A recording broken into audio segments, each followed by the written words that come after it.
Sveiki visi, dalyvavę mūsų paskelbtame konkurse. Kaip ir žadėjome, šiandien trauksime burtus ir paskelbsime mūsų konkurso nugalėtoją.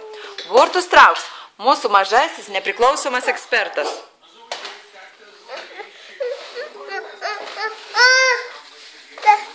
Čia yra popieriukai su jūsų dalyvių pavardėmis. Jų kol kas nėra daug, tačiau mes labai tikimės, kad ateityje jų tikrai daugės. Нилуша, вытащи мне одну фамилию. Дай один листочек мне.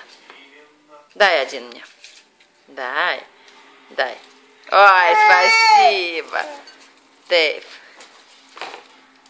Mūsų konkursą laimėjo.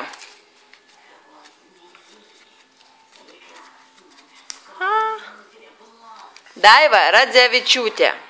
Sveikiname Daivą. Greitai su jumis susisieksime, o visus kitus kviečiame dalyvauti naujame mūsų konkurse, kurį paskelbsime už kelių dienų. Ačiū Jums už dalyvavimą.